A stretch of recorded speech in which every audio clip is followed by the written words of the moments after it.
Habang tumatakbo ang oras, patuloy ding nagbabago ang ating mundo, pati na rin ang ating wika. Ngunit sa bawat pahina ng ating kasaysayan, may isang wika na patuloy na nagbibigay buhay sa ating pagkatao. Ang wikang Filipino.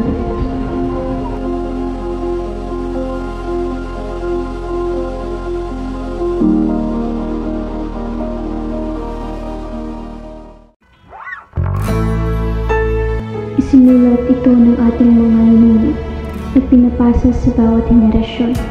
Hanggang sa ngayon, tayo ang nagpapatuloy sa kanilang sinimulan.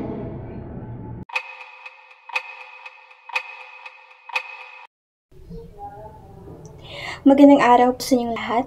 Ako po si Darlene at sa video ito, aking ibabahagi ang aking advokasiyang pangwika kung paano natin mapapanatili ang pagmamahal, paggamit at pagpapahalaga sa ating sariling wika sa makabagong panahon.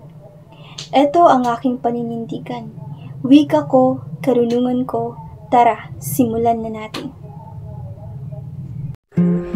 Ang advokasiyang pangwika ay ang pagsusulong ng paggamit, pagpapahalaga at pagmamahal sa ating sariling wika. Ito ay panawagan sa bawat Pilipino, kabataan man o matatanda, na gamitin ang wikang Filipino sa paaralan, sa tahanan, sa pamahalaan at maging sa social media. Kapag ginagamit natin ito, ipinapakita nating mahal natin ang ating kultura at ang ating bayan.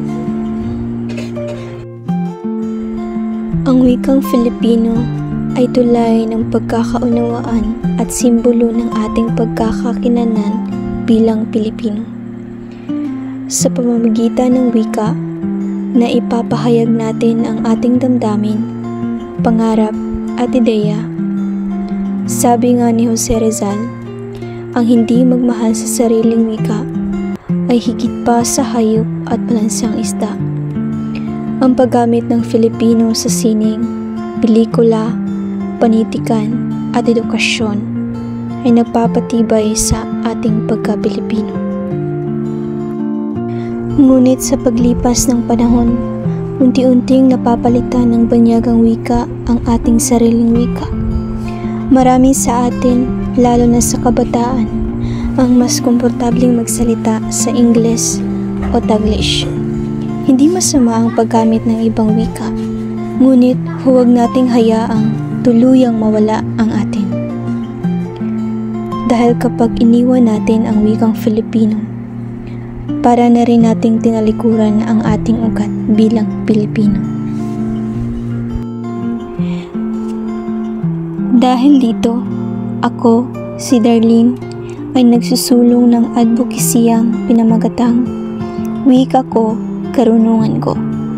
Layunin nito na hikayatin ang kabataan na gamitin ang wikang Filipino sa pakikipagkomunikasyon, sa pag-aaral, at sa pagpapahayag ng kanilang ideya at damdamin.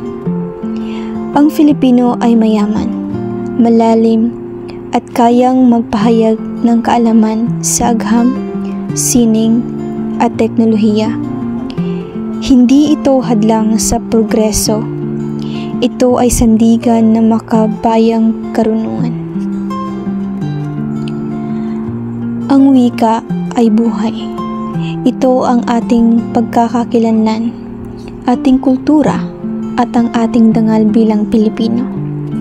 Bilang kabataan, tungkulin nating ipagmalaki ito sa bawat salita, sa bawat talumpati, at sa bawat kilos ng pagmamahal sa bayan. Kaya't sama-sama nating itaguyod ang advokasiyang ito. Wika ko, karunungan ko.